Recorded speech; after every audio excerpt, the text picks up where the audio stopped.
What is up? What is up? What is up? The boys are back in town. Yes, sorry, we are getting started late today, and that's because we don't have an Asian to keep us other ethnic people on closer on time. Young Chi, since cheesy, xing chong chong.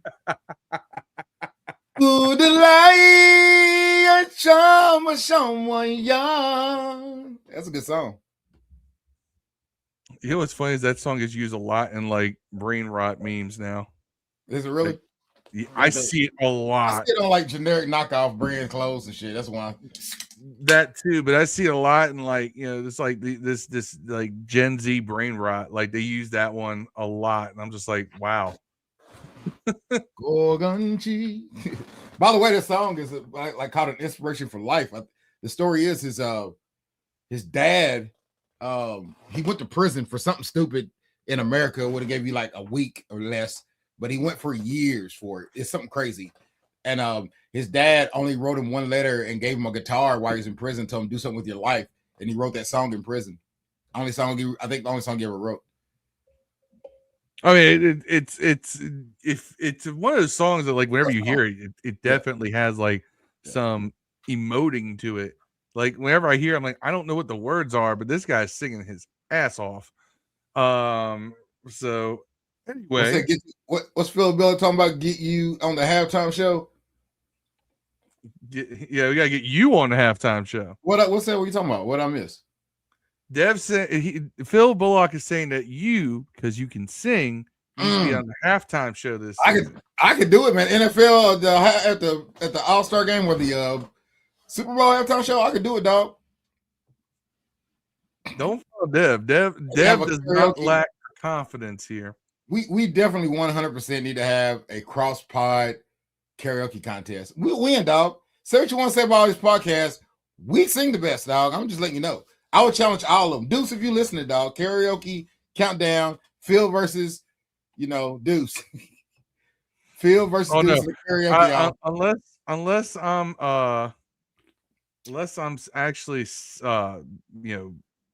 it's certain songs, I might have you. What would be your song, Phil? Oh fuck, I don't know. That's a good question. I think I'm a guess. Hey, if y'all in the chat, what would you think would be Phil's Stairway to Heaven, Led Zeppelin? I mean, that ain't Led Zeppelin, I'm tripping. But yeah, Stairway to Heaven. No, I'm terrible with Stairway to Heaven. I can't sing no, don't ask me to go out of my range. Give me something like, okay, I could do like a good Keith Sweat, Why Me Baby. If you can't sing Keith Sweat notes, that nigga sings 0 notes, bro. But his songs all slap. I don't care. That's also you got a whine. By the way, we got a little Keith Sweat conversations gonna come later on. Collins. That's a good one. Yes, that one came up. Coming in the air. Hold on. Hey, go ahead. Anyway, no, you gotta give me some of that '90s alt rock where I gotta stick my lower jaw out. I want to sex you up. Sing it like this. Like you give me some Pearl Jam or some Creed or something like that. Go. Oh, I hate that song. God. I mean, it's a funny song to go, once there was this girl who, that band was Canadian, by the way. Yeah. Gary Jules, you can do a Gary Jules. All around me are from, you can do it. Mad World, you can knock it out. Familiar faces. Yeah, not the horrible Tears for Fears one. By the way, I'm a big, huge Tears for Fears fan, but that's a horrible version of that song, in my opinion. Stupid synth drums and shit. Yeah. That's a song that you got to minimalize the instrumentation on for sure. Yeah. I'm with you on that. I cannot get Instagram because I got all these reels for stuff that we're going to talk about today. I'm kind of BSing right now because I'm trying to get Instagram to populate this shit, and I guess some of this stuff's been taken down because some of it's not coming up. I'm still sick, man. I was sick last week, so I wasn't here.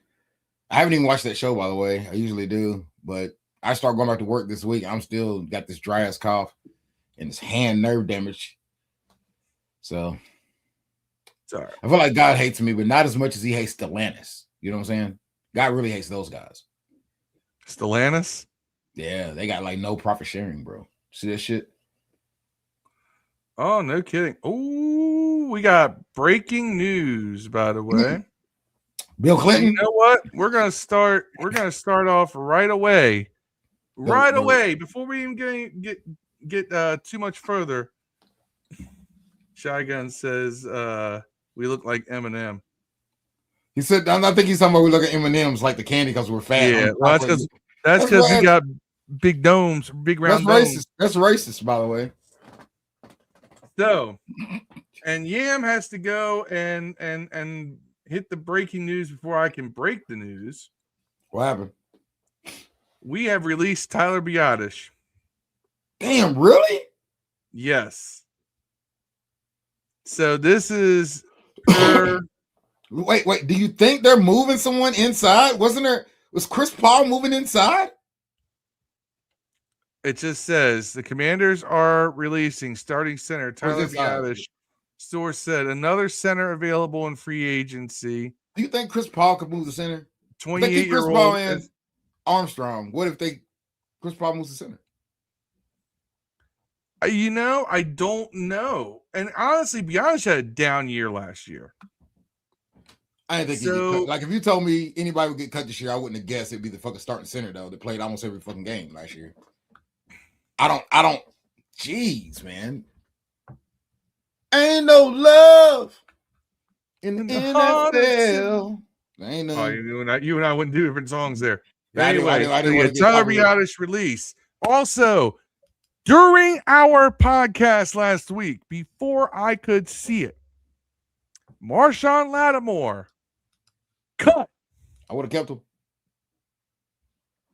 Are you sure? We saved a ton I would of have kept money. him. Well, yeah, but the thing about this is, what corner are you going to get better than him? I understand he wasn't great last year, but what corner are you going to get?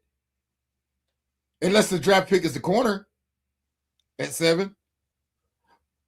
That's a way I thought maybe we would go. We could go. I don't think we should, but I mean, unless corner's your top pick in the draft, which there is a couple projected defensive backs or corners. So I guess maybe that's possible. You can't go in there with Sanders, Steele, and Amos, right? They both might not be ready to start the season. That's why I wonder, like, I understand the reason you would cut Lattimore, but I don't understand why you felt you had to. You know what I'm saying? I don't understand why you felt you had to. Because you got a lot of cap space. It's not like you had to cut him to get other people. Before you made these cuts, you had like the third most cap space in the league. You don't need the money. You know what I'm saying?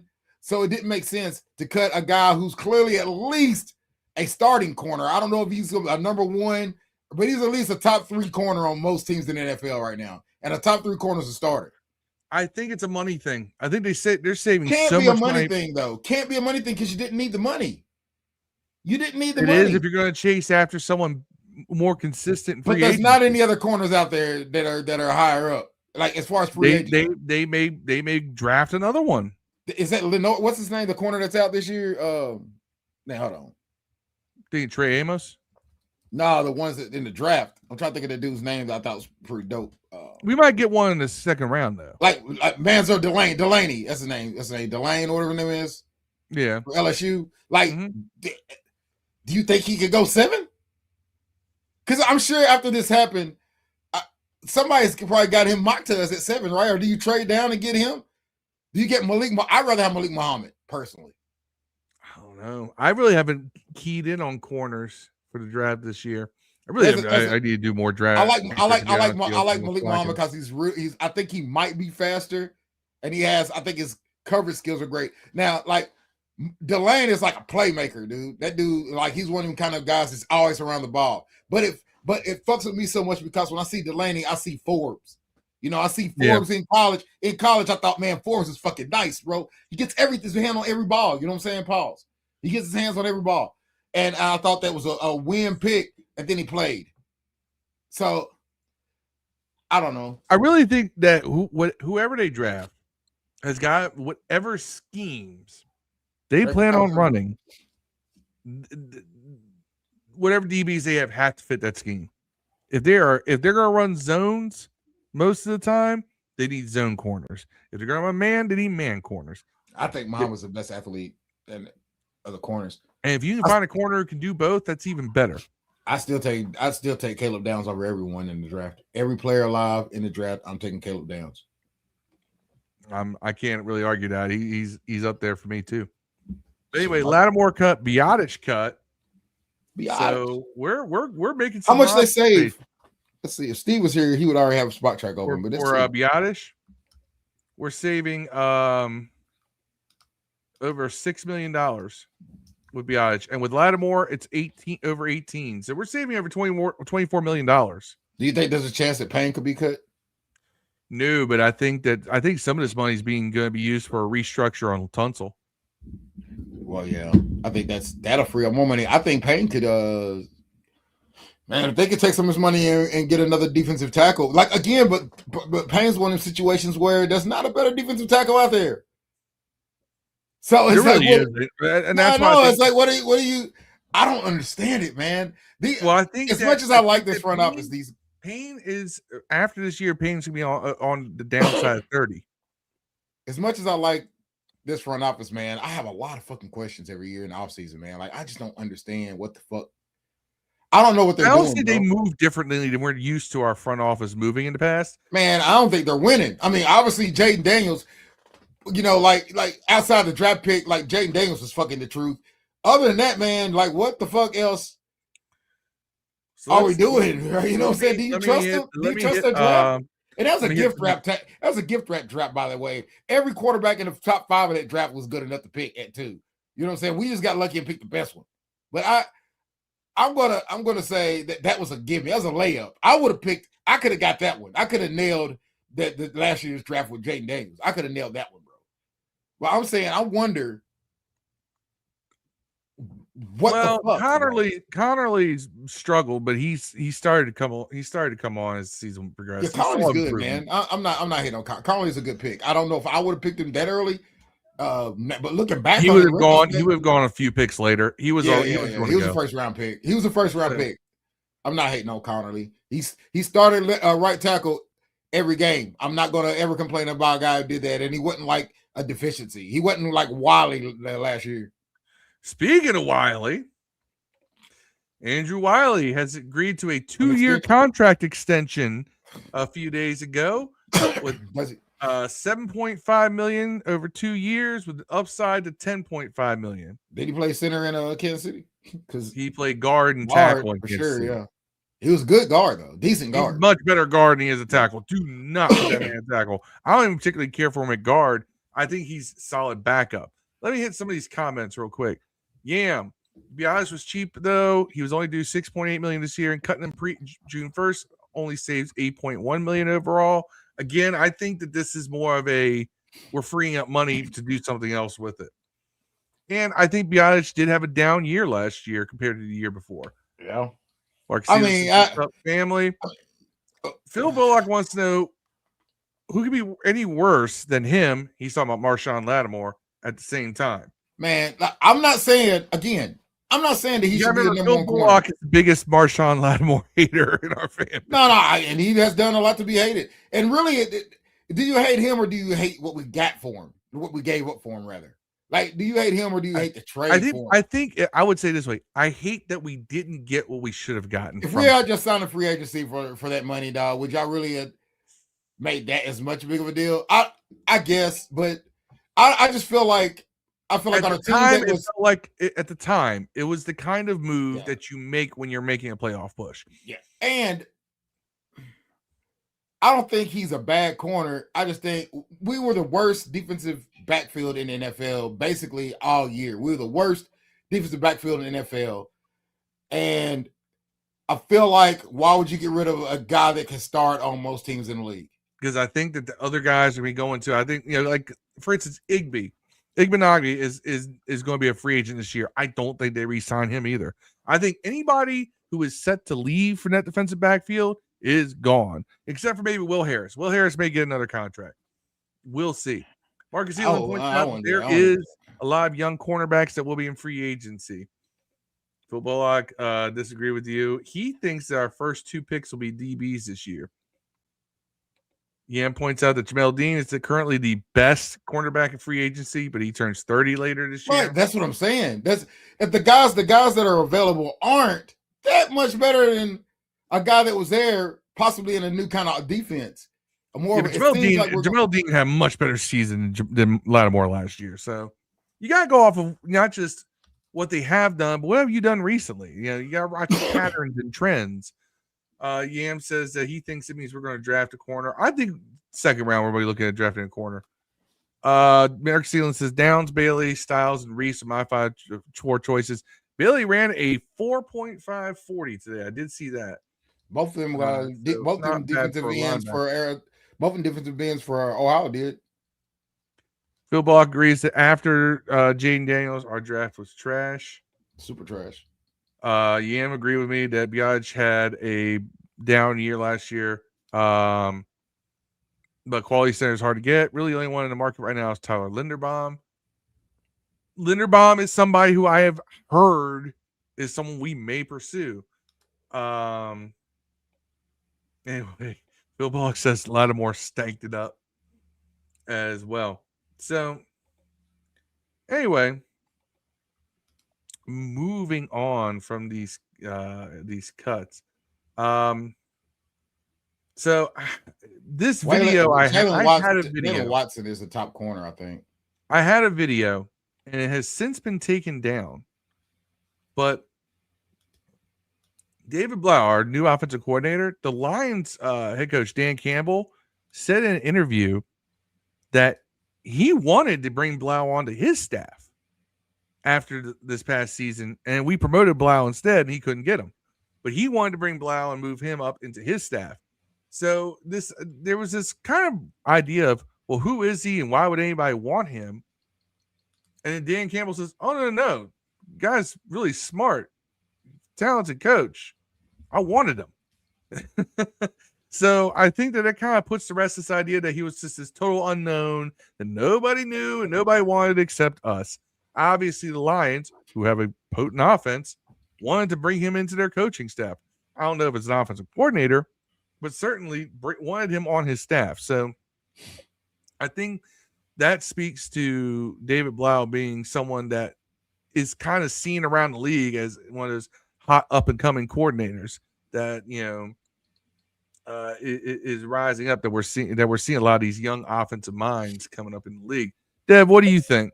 I don't know if you got a chance to see that video. I posted it in our group chat, and now we'll not post. Y'all know I've been a fan of Blough since Hard Knocks with the Lions, I think, man. I'm pretty excited for Blough getting his shot, man. I'm interested on what kind of offense he's going to run.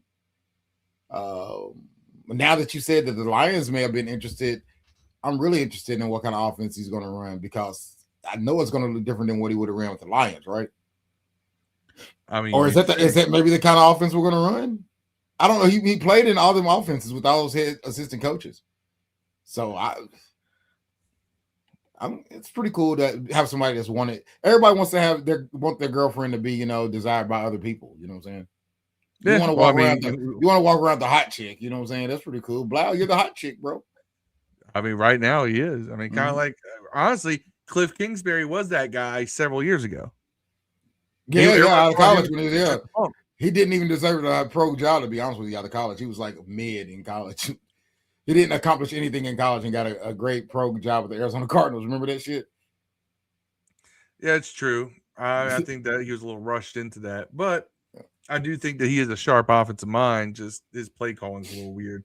But I do like a lot of how he schemes up stuff. Phil Bullock, going back to our previous comments, was talking about how this year should be a lot of pressure on our GM, and he makes the real over on draft and getting on players. Yeah, I mean, I do think that this is going to be a make or break year for this entire rebuild. I think we played over our heads in 2024, came back to earth in 2025, and we know that we're, where we are is probably somewhere in the middle. We were a 12-win team, then we were a 5-win team, 4-win team, 5-win team. We're probably really like an 8 or 9-win team at the moment. So you got to try to build that into a 10+ win team. So you got to get the pieces that give us those extra couple of wins, get us back in the playoff hunt.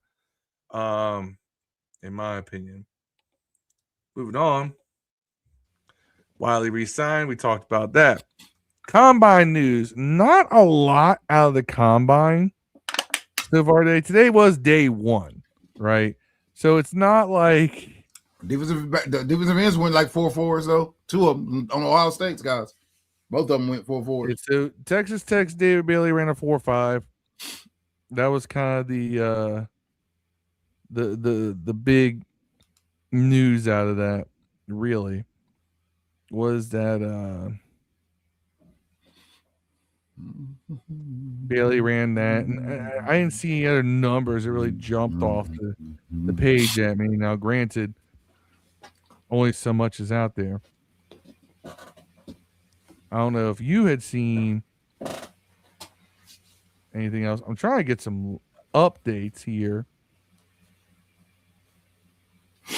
But here we go. Okay. So your top guys ran to 40 today. It was linebackers, edge rushers, defensive linemen. Yeah. Ohio State guys too. Ohio State. Arvell Reese ran a 4.46. Sonny Styles ran a 4.46. Arvell Reese is an edge rusher. Sonny Styles is a linebacker. Then you had Caleb Elarms Orr from TCU, 4.47. David Bailey ran a 4.5. Daly is an edge rusher. I think Bailey is another one. And Bailey and Reese are both guys that we may see end up in our pocket at 7 if we go with a linebacker or edge defender. And then you had a bunch of guys running 4.51, 4.52, 4.53, 4.54, 4.56. So there we go. But yeah, it is interesting that the 2 top guys are from Ohio State and they ran the exact same time, 4.46. Which is funny. No one ever thinks of Big Ten and thinks of speed, but definitely different. Ohio State had a tremendous defense for sure. But Yam says that Bailey could be a huge get if he slips to us. I agree. Sonny Styles is so good. And Phil Bullock says, I want neither one of these linebackers from Ohio State. Yeah, I feel like are we a little gun shy after Chase Young? Chase Young would be our best defensive player if he was on our team. If Chase Young's on our team, he'd be the best player on our defense. I mean, that's possible. Yeah. Right. Say what you want to say. I didn't mind Young, man. I think Young's issue is that they expected that motherfucker to be Lawrence Taylor, bro. Like when he got out of college, they thought he was Lawrence Taylor. He ended up just being like, a Pro Bowler, good player. You know what I'm saying? It's like Jadeveon Clowney was like that. He came out, they thought, oh, man, this motherfucker's gonna be like goddamn Derek Thomas. He ended up being like Derek Lewis. Not a horrible player, you know what I'm saying? Just a good player. Derek Lewis. You said Derek Lewis. First thing I thought of was, the UFC fight. The guy was like, Derek, you took your shorts off after the fight. And he goes, balls was hot. Yeah, that's what I was talking about. But, Derek Lewis, that's a good example. Derek Lewis, really good fighter. Yeah, not John Jones, though. Not an elite fighter, but really good. Yeah, get the job done. He sell some tickets. Hit you like a Mack truck. Yeah. He's like, in my opinion, he's the Jameis Winston of the UFC, bro. Like, he is. By the way, that's who I want as a free agent. My number one free agent this year, I wanted to be Jameis Winston. If we don't re-sign, Mariota. Marcus. Yeah. I like Marcus. Says what he wouldn't give for the next quote unquote Sean Taylor. I think what every team in the NFL wouldn't do for Sean Taylor. I really think we need as nice as that would be, I do think we kind of have to let the name of Sean Taylor rest for a little bit. Only because of the fact that I feel like every year it's where's our next Sean Taylor? Yeah, he's like Pop Smoke of the NFL, We dog. haven't had a Sean Taylor since Sean Taylor. And that is now 19 years. Where do you think Kirk Cousins gonna go? I think it's Kansas City, man. That'd be genius. Because he's gonna get $30 million, dog. You go Kansas City 1 year until Mahomes gets there, gets $30 million. Play for Andy Reid. I would do that. You ain't gotta worry about him coming back next year to start over Mahomes because Mahomes will be there, dog. Kirk Cousins 1 year Kansas City, dog. Kirk, do the right thing, dog. I don't know. I don't know if Kansas City wants to pay him that kind of money. Shit. Man, to keep I don't know what their cap situation looks like, so. Yeah, that's true. Well, I don't know, man. Kelsey ain't gonna come back, so he might be retiring. Phil Bullock says the entire D was good in that conference. Wasn't all that to me, so you don't know what they can really do. That Big Ten's always quality football. It's always quality football. You guys gotta look at the individual players. Phil Bullock wants a big white dude from Iowa, I think. I don't know who he's referring to there. Well, there's a lot of big white dudes in Iowa. Every tight end in the NFL. And Yam says he bought a Jameis Winston game-worn patch rookie card today. That's not a bad investment. Yeah, probably got it on the 30 cheap. cents. I got on the cheap. But who knows? He has one good season, that value goes up.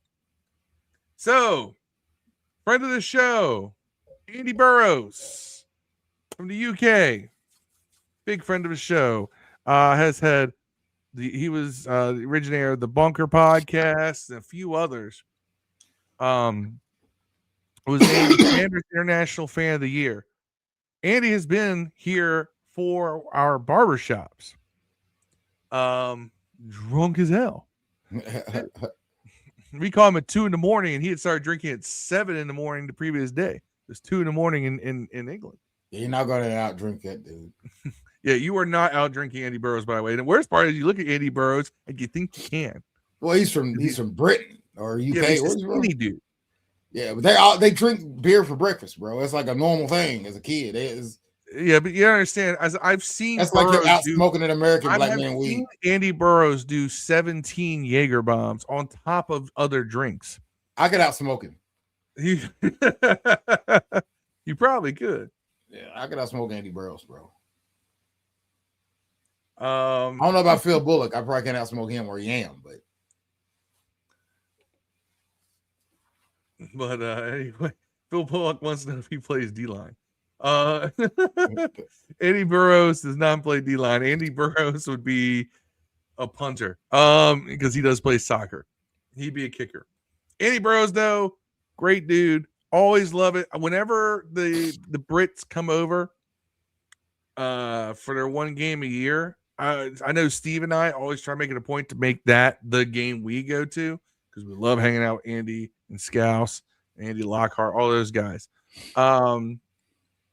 So congratulations to him. I honestly, when they started doing the International Fan of the Year, I thought he was going to be the first one.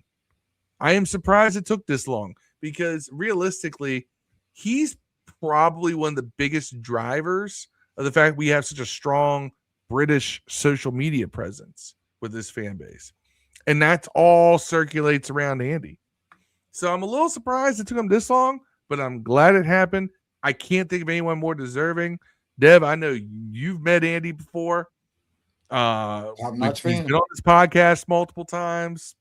Well, I'm sure you probably feel similar to I do on that. Yeah. We miss Andy Burrows, by the way. Come on the pod, man. He's probably too big now. I don't think Andy's. I don't know. Andy is one of those guys that he hasn't handled a lot of fires. It's interesting because the Commanders are going to be playing their international game next year at Tottenham Hotspur Stadium. And Burrows just happens to be a huge Tottenham fan. So he's a fan of the Spurs over there. And he's a fan of the Commanders. So you're talking about combining his two sports loves together. That couldn't have worked out any better for him as he's going to be the reigning International Fan of the Year as well. So congratulations again to Andy Burrows. Would love to bring him on. here as well. Yam with an update from Ian Rappaport. Unfortunately, I can only do so much research while I'm producing. Washington's releasing starting center Tyler Biadasz. The move will save the team $2.9 million in salary cap space. It comes with $8.1 million dead cap hit. So that's stupid. Then what it is that we're paying $8 million to $8.1 million, but we're saving what is that we're actually saving two or three million, $11 million. Well, here's the thing. It's $11 million that way we save, but you got to subtract the dead cap hit. So it's an overall $2.9 million save. Yeah, we cut a starting center for $2.9 million, bro. Better not sit next year on the line. Better not get that nigga hit. Whoever's playing center better not get Jaden hit, bro. I think they're really looking to upgrade that line. They really want to protect Jaden. The line wasn't a problem. Anyway, that was a strength of our team. This says Wizards news. I actually just have a Wizards story. Man, there's no way they have any kind of news worth reading online, bro. So let me. No, this is a funny story. So Brendan Haywood has a podcast where he tells all these stories, and then they put them in the shorts and they AI the shit out of them. But they are funny. Like Brendan Haywood's got stories about Jordan. He's got stories about Gilbert Arenas, all that. But I just had to share this one, especially because this is a story about a player that a lot of people in this area we did not like, because he hadn't good player, thought he was the next like elite face of the league guy, and Andre Blough. So let me share my. Oh, he was pretty dope, man. Coming out of, was he France? Yeah, but Blough thought he was going to be like a. He was kind of dope though when he first came out. I ain't gonna lie, I wanted him. I remember when he was in the draft. I remember that guy in the draft. So let me share this right here. Fucking Wemby's dope, dog. Oh, you remember that stuff they had back in the day that would keep you hot called Red Hot? You rub it on your skin and it'll stay hot for like 2 hours. So you got to put it on. You'll put it on your back or you put it on your knee before the game. Yes. Right.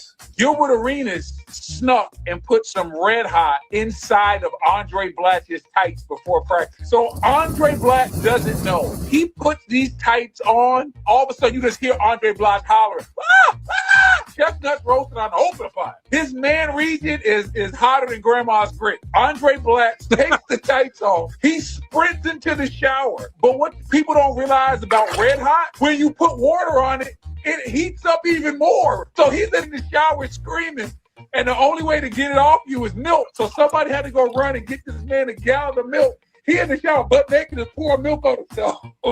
And that's the best prank I've seen. Gilbert Arenas put the Red Hot inside Andre Blatch's tights.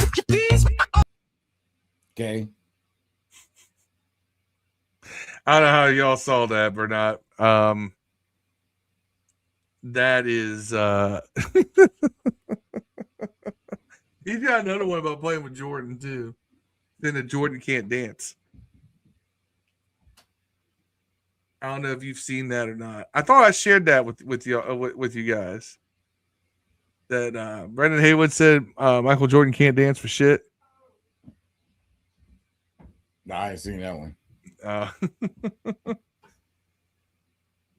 And he threatened to have Haywood traded because he wouldn't shut up about it. It's crazy. There's a whole generation of people who only know Michael Jordan from the Michael Jordan meme. Like my kids, they only know him because of the crying Michael Jordan meme. They don't know the guy that used to dunk from the free throw line with the gold chain, his tongue out. They don't know the guy who like dunked on all of my Knicks team on baseline. They don't know. They don't know about that guy. It's crazy as hell. They just know of him. Because everybody like social media will tell them that Jordan played against nothing but mailmen. And I point out, Jordan played in a league that for a lot of that time had less teams. And when you have less teams, it means your talent's not spread as thin. I don't know, man. I feel like guys who were starters that were bench players for a long time. Then they expanded the league, and a whole bunch of guys who have been, bench players became stars. Like, let's be honest, you go look at some of those early Heat teams and so forth. Those guys were bench players, in the league before the expansion. Yeah, but here's the thing, man. Like the greatest players in the league, like the Barkleys, the Jordans, the Shaqs, they would be great any era. So I'm not going to discount them. But bro, there's guys in the NBA that never get to play. Like somebody like, I'll take my Knicks for example, like a Miles McBride, right? He'll put 40 up on a nigga in the 90s, bro. Quit playing with these. Like every one of these guys That's now, why you wouldn't? every one of these guys now, man, are better than all those guys. I'm sorry, man. Nobody plays defense. Yeah, they do. Yeah, they do. Yeah, they play defense.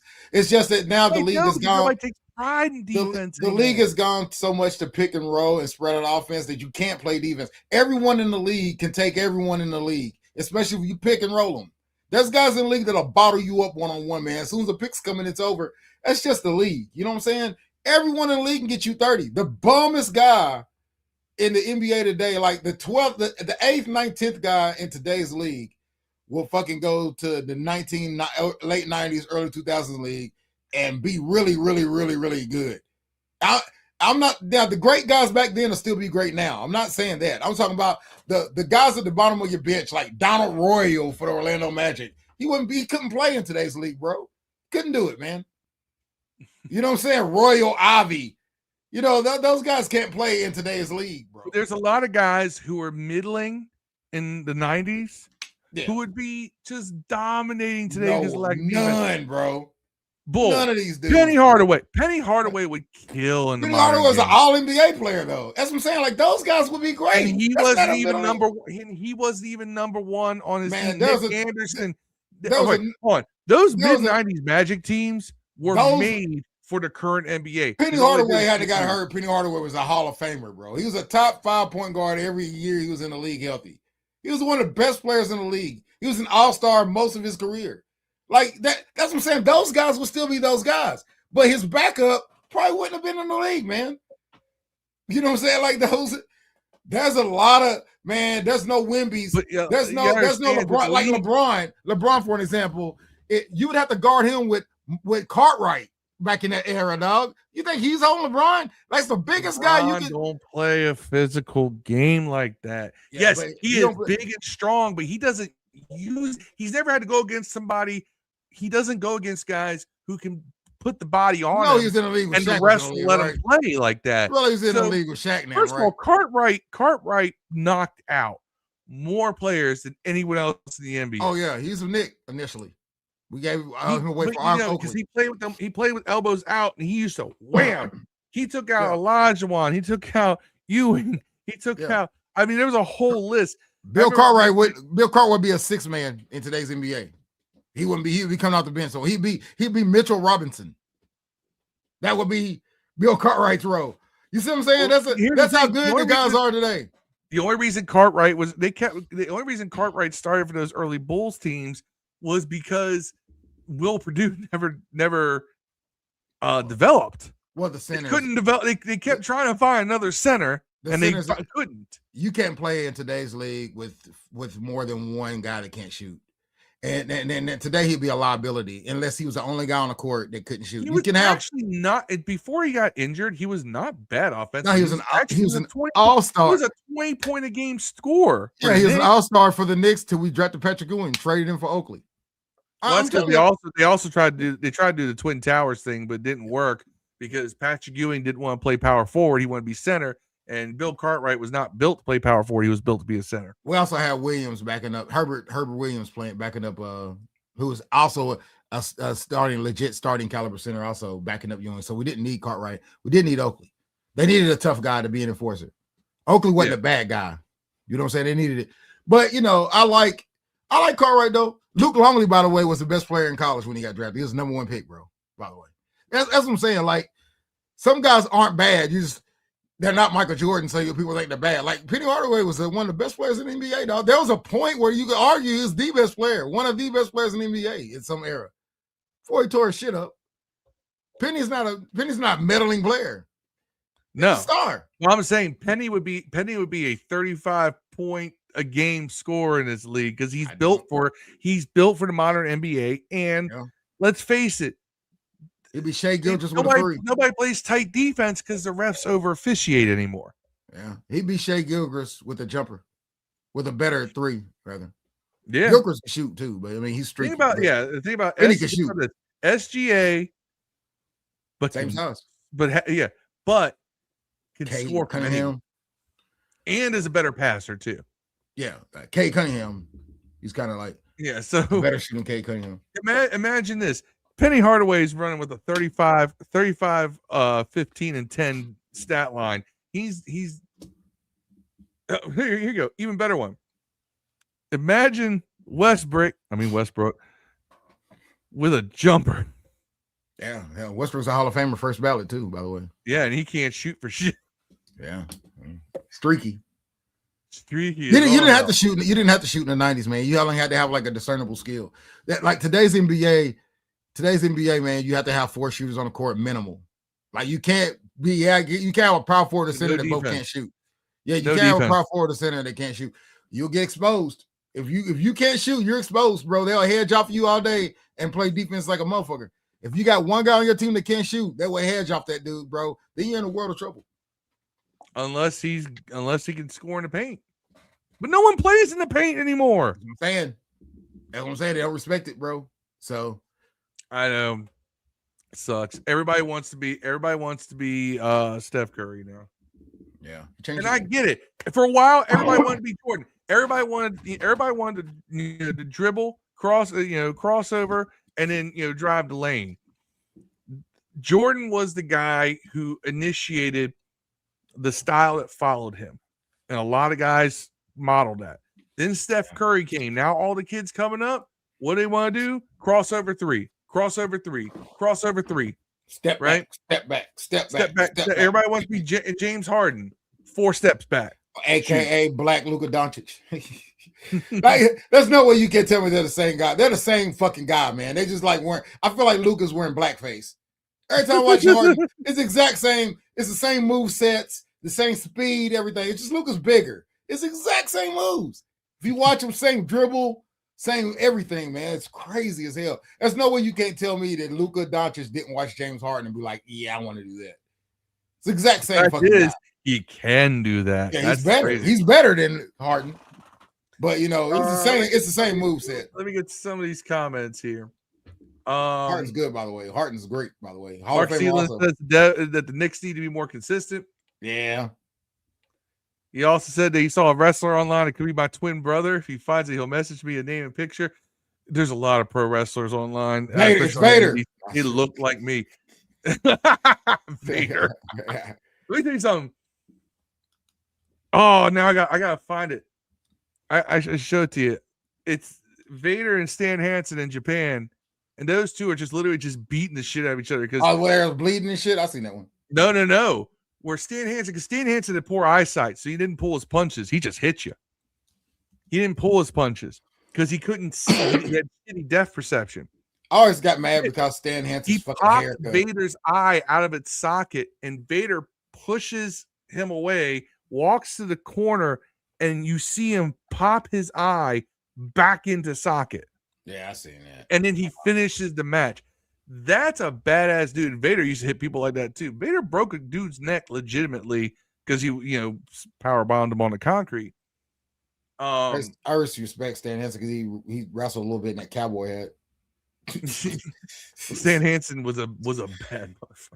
Like those dudes are all, Stan Hansen was 330 pounds. Vader was 400 plus and could do moonsaults off the top rope. You know how athletic you gotta be to be 400 pounds and do a backflip. Yeah, oh yeah. After them, some motherfucking athletes, man. Yeah, wrestlers some fucking. By the way, Vader, real name Leon White, former offensive tackle for the Los Angeles Rams. Really? Yes. Never knew that. I can see it. Just like you know who else was an offensive tackle for the Los Angeles Rams? Brock Lesnar? No. He was trying to be defensive tackle for the Vikings. No, Suge Knight. Oh yeah, I knew that. Yeah, I figured you knew that. Question, Phil and Dev, and 76ers known for trying. Ain't 76ers known for trying to lose to get number 1 picks in the draft? That's what the Wizards are known to do. Josh, is that a Josh Harris shot right there? That's a Washington Wizards technique that's failed 3 times. Going to be 3 times in a row. Yeah. Thanks for the 8th pick, guys. Let y'all know ahead of time. Thank you. Toxic Goat 2.0. Yo, Big Commander Sphere, how you doing? Toxic Goat, haven't seen you around here before. Thank you for tuning in. We are doing good. We're a little curious about these cuts. You know, Biotic's cut, Lattimore's cut. We re-signed Wylie. It's like we're a little curious as to what the plan is here. But you know, it's early. It's early. Things are starting to take shape. Right now, I think there's making some roster moves. I think some of this money getting freed up is part of making sure we get some guys paid, as well as having more, you know, and still having money for free agency as well. Mark says AEW is better than WWE, Raw, and SmackDown. Yes, I agree. Not in 2023 and 24, but last year and this year, yes. Bruiser Brody was crazy. I have a friend of mine who is 5 years younger than me. Bruiser Brody is like one of his 3 favorite wrestlers of all time. He loves some old Bruiser Brody tapes. And Vader was from Compton, California. I did not know Vader was originally from Compton. They always build him from Denver, from the Rocky Mountains. I know he lived in Colorado, but he's originally from. If he's originally from Compton, that tells you how tough he is. Because Vader's white as white gets, and to be from Compton, which is run by, you know, black dudes and Samoans, all run Compton, you know, and some Hispanics too.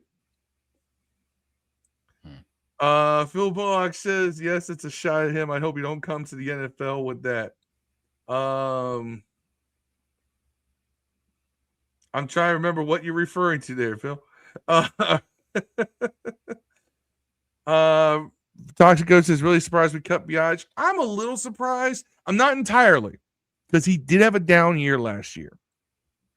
I like Biage personally. Like, as a person, I've always thought he was a good dude, seemed to be a good teammate, had a really good rapport with Jaden Daniels, which you'd like to have your center and your quarterback get along well. But he did not have nearly as good a year last year as he did the year before. We had a lot more pressure up the middle last year. Some of that's on him. He's the one who really is key to, you know, making sure protections are right and everything else. So maybe they felt that they can do better, either in the draft or in free agency. So it was set to see. Phil Bullock says, when he had the invasion, WWF, WCW was the best wrestling ever. That was a great era, but that invasion angle was blown to hell. It was blown to hell. They could have done that so much better, but all the big names were still under contract with Turner. And they were like, nah, we're not going to take a pay cut to go back to work when I'm making more money sitting on my ass at home. Which I don't blame him. That's why Hogan didn't show up until 2002. Same with Nash, same with Hall, same with, you know, all them.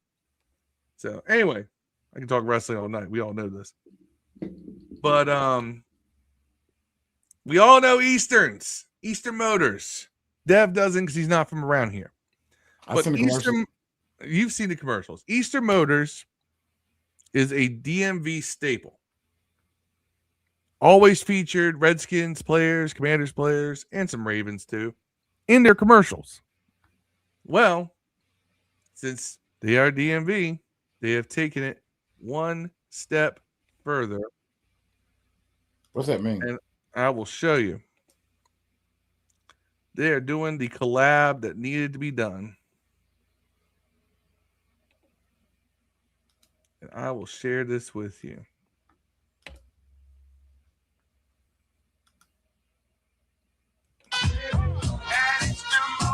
You all know this.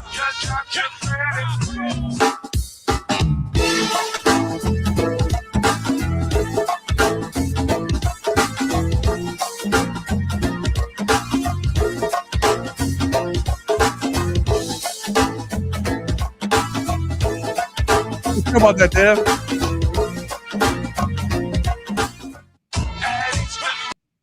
What you know about that junkyard band, Dev? Nothing. I know absolutely nothing about it. Those are DC legends right there.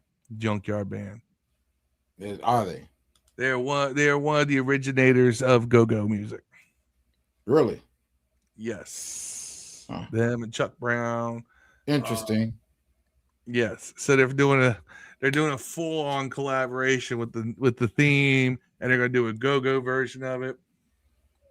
Go-Go is DC.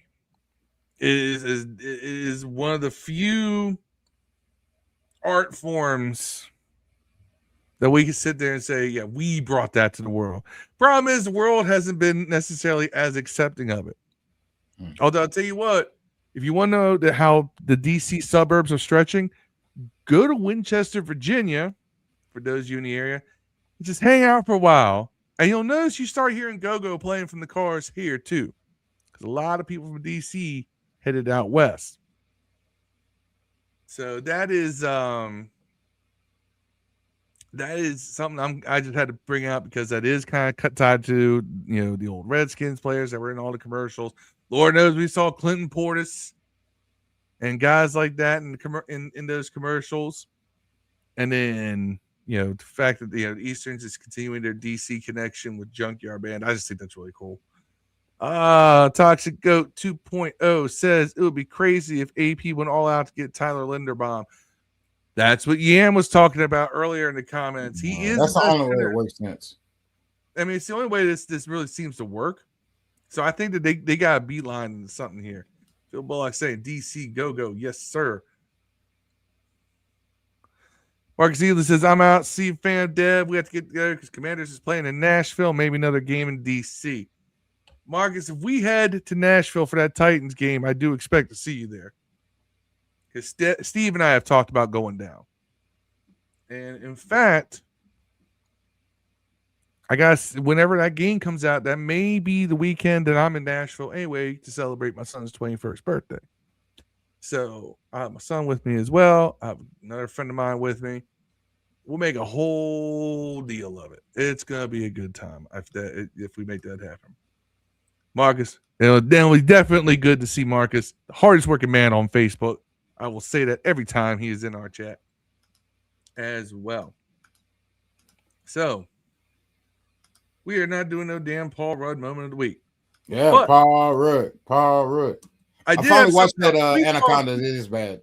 We talk a lot of music on this podcast. Marcus says he will be there. That's all I need to know, Marcus. Be where? Where's he going?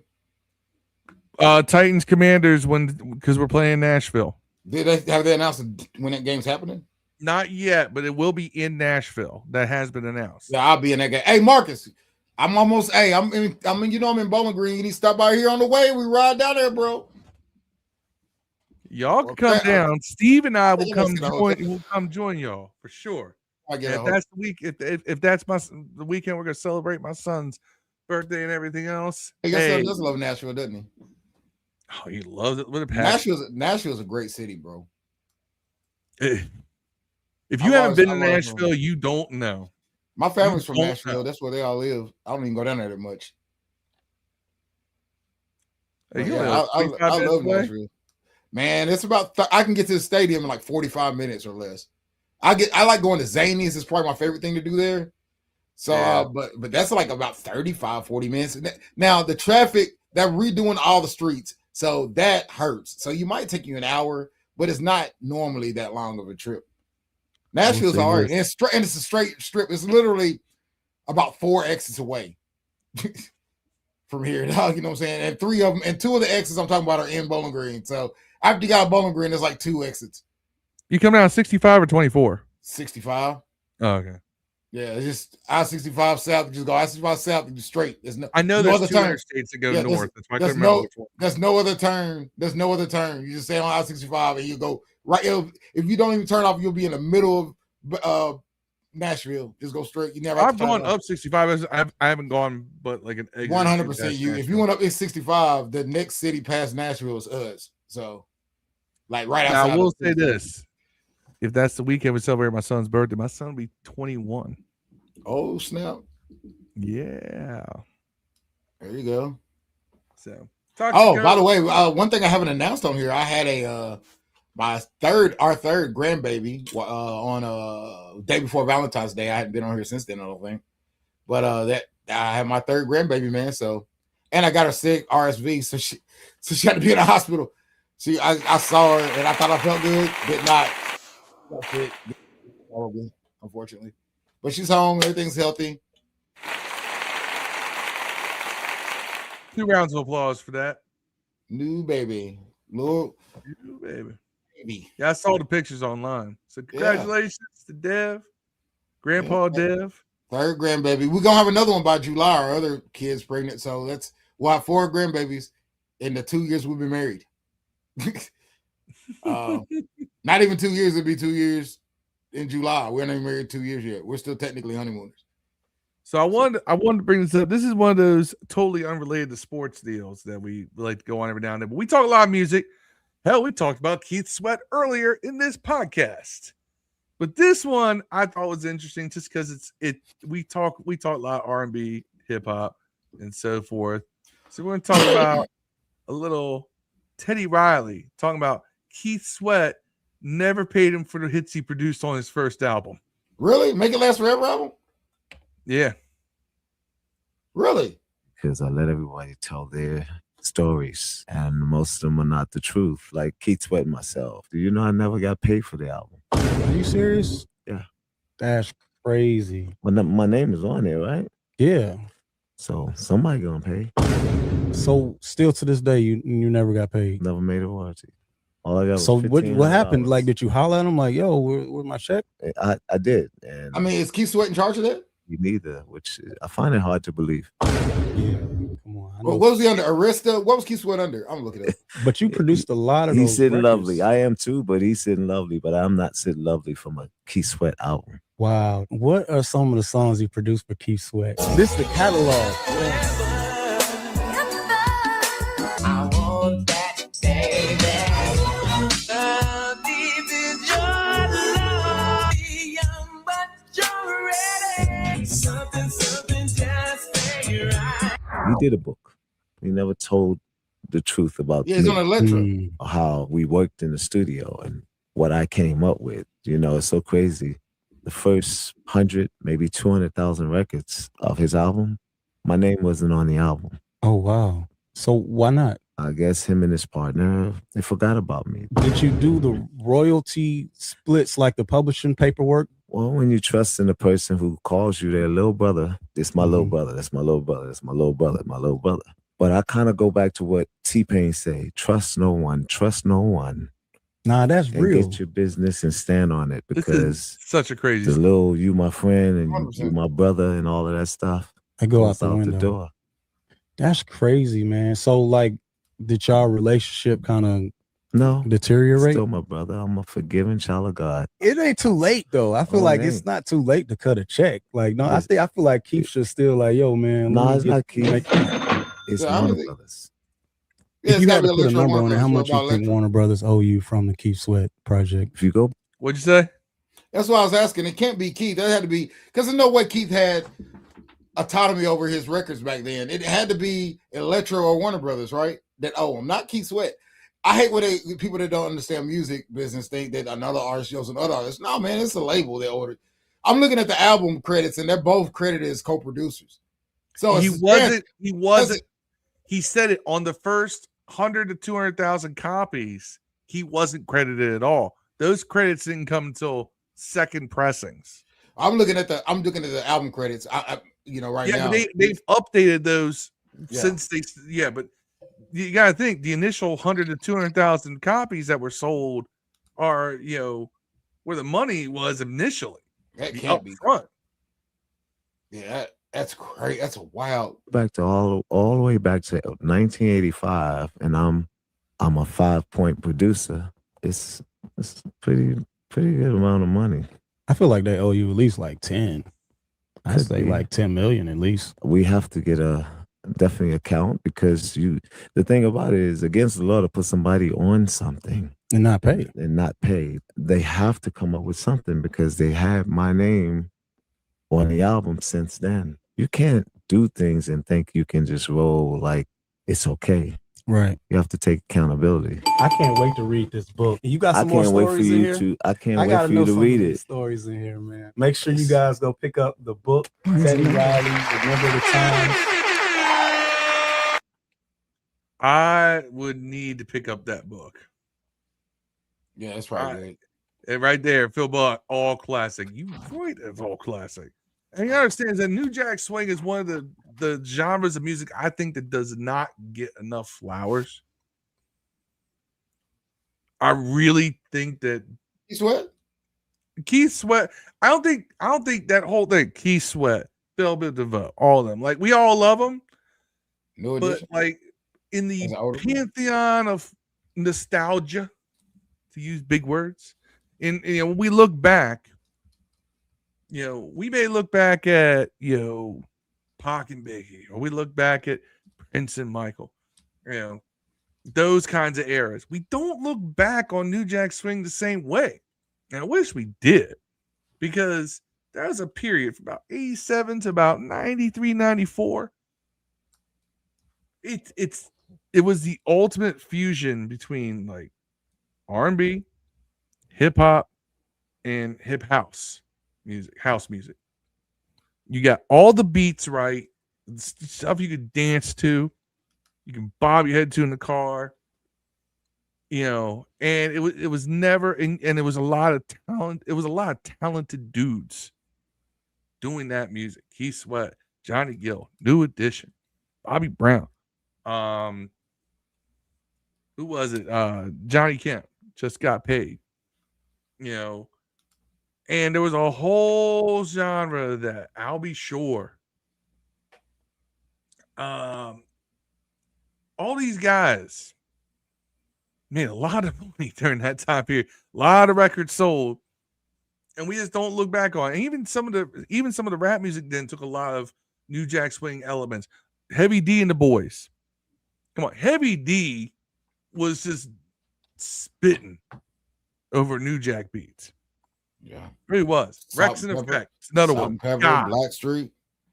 Blackstreet, actually, I think Pharrell, Pharrell wrote most of those the rap songs they did. It gonna get down, show love. Yeah, that's Pharrell. Wrote for Teddy Riley. Wrote all that shit. Wrote the whole song. Well, it's because Teddy Riley was out of Virginia Beach. Right. He didn't know how to rap. He didn't understand rap. He didn't even like rap. And that's where Pharrell came in and wrote his raps. That's how he got famous, though. That's how Pharrell blew up. You watch that Lego movie of his, Pharrell's? Yeah. Great. I saw the first one. The one that Pharrell had where it's about his life. Oh, yeah. I know what you're talking about. It's great. It's great, by the way. Because I've seen some other ones come out by other guys. But yeah, I know what you're talking about. But you got to think, Teddy Riley, what else did he produce? Well, he produced Michael Jackson's Dangerous album. Yeah. All the New Edition albums as adults. Yes. Teddy Riley. I gotta pick up that book, because there are certain sounds, and you gotta understand New Jack Swing, a lot of that's influenced by that Minneapolis sound, which is the Prince sound, the Jimmy Jam and Terry Lewis sound, right? Guys like that. Janet Jackson's first few albums, all Jimmy Jam and Terry Lewis, who came out of Minneapolis. So there is definitely a certain sound, a certain vibe that comes with it. I do think that whole story was interesting. That's why I wanted to share it. Because we talk a lot about we've talked about Teddy Riley and the various groups he was in. We've talked about Keith Sweat. We love talking about Keith Sweat on this podcast. Inevitably, about once a month or two, somebody in this podcast will do a Keith Sweat impression. Yeah, you got me twisted over you. I used to play spades and smash white chicks to that in college, bro. Yeah. That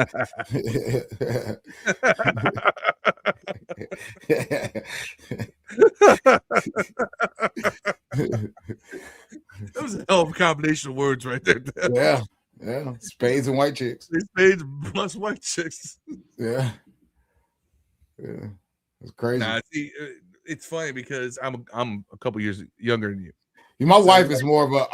My wife is more of a twisted era Keith Sweat. I'm more of a make it last forever Keith Sweat.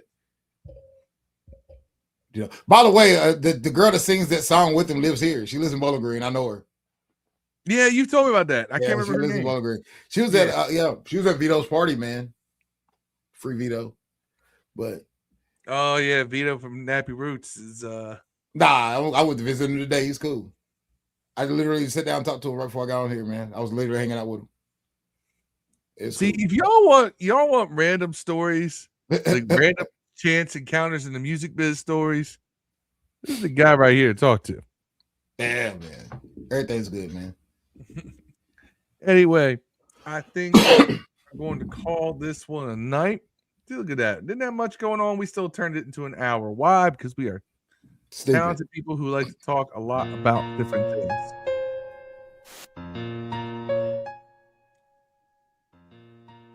Well, I turned that down too much.